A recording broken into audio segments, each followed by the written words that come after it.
নিষিদ্ধ ছাত্রলীগের সঙ্গে সম্পৃক্ত ছিলেন জাতীয় নাগরিক কমিটির মুখ্য সংগঠক সার্জিস আলম। গণ অভ্যুত্থানের পর থেকেই এমন খবর ছড়িয়ে আসছে সামাজিক যোগাযোগ মাধ্যমে, জানিয়ে আগেও কথা বলেছেন সার্জিস আলম। তবে এবার সরাসরি নিষিদ্ধ ছাত্রলীগের সাথে জড়িত থাকার কথা স্বীকার করলেন তিনি। সেই সাথে জুলাইয়ের ভয়ঙ্কর দিনগুলোর কথাও তুলে ধরেছেন এই ছাত্রনেতা। আরও জানাচ্ছেন এসআই রাজ।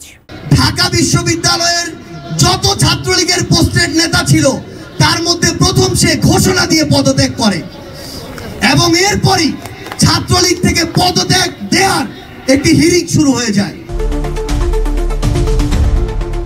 ঢাকা বিশ্ববিদ্যালয়ের আবাসিক হলে বাধ্যতামূলক ছাত্রলীগের রাজনীতির সঙ্গে জড়িত থাকতে হয়েছে বলে মন্তব্য করেছেন বৈষম্য বিরোধী ছাত্র আন্দোলনের অন্যতম সমন্বয়ক ও জাতীয় নাগরিক কমিটির মুখ্য সংগঠক সার্জিস আলম। আমরা ঢাকা বিশ্ববিদ্যালয়ের সবাই আবাসিক শিক্ষার্থী ছিলাম এবং আমরা সবাই ঢাকা বিশ্ববিদ্যালয়ের হলে বাধ্যতামূলক ছাত্রলীগের রাজনীতির সাথে আমাদের জড়িত থাকতে হয়েছে। RICL TMX, যুগের পর যুগ স্থাপনা থাকে মজবুত।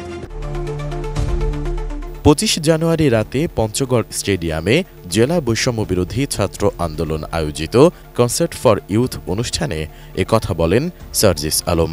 এ সময় বৈষম্য বিরোধী ছাত্র আন্দোলনের ঢাকা বিশ্ববিদ্যালয়ের কয়েকজন সমন্বয়ককে সবার সঙ্গে পরিচয় করিয়ে দেন তিনি। সার্জিস আলম বলেন, আমাদের একটা স্পেশাল বৈশিষ্ট্য রয়েছে। আমরা ঢাকা বিশ্ববিদ্যালয়ের সবাই আবাসিক শিক্ষার্থী ছিলাম। ফলে বাধ্যতামূলক ছাত্রলীগের রাজনীতির সঙ্গে জড়িত থাকতে হতো। তবে যখনই সুযোগ পেয়েছি সেই শৃঙ্খল ভেঙে আমরা বুক চেতিয়ে ওই 1 জুলাই থেকে 15 জুলাই পর্যন্ত ঢাকা বিশ্ববিদ্যালয় আর শাহবাগে লড়াই করেছি। আমরা এই তরুণ প্রজন্ম চাই, যেই তরুণ প্রজন্মের অতীতে ভুল থাকতে পারে, সীমাবদ্ধতা থাকতে পারে, কিন্তু তারা এখন নিজেদেরকে সংশোধন করতে চায়। তারা নতুন বাংলাদেশ গড়ায় ঐক্যবদ্ধভাবে কাজ করতে চায়।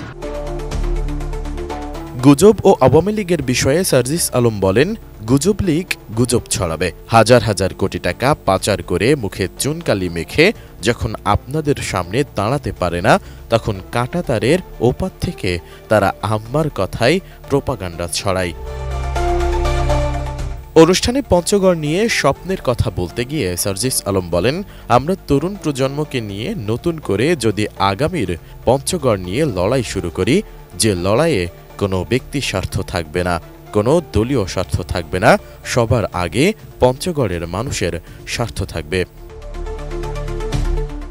জাতীয় নাগরিক কমিটির এই মুখ্য সংগঠক বলেন, একসময় যে তরুণ প্রজন্মকে বিভিন্নভাবে টিটকারি করা হতো, সেই তরুণ প্রজন্মই ঐক্যবদ্ধভাবে শেখ হাসিনাকে দাঁড়িয়েছে।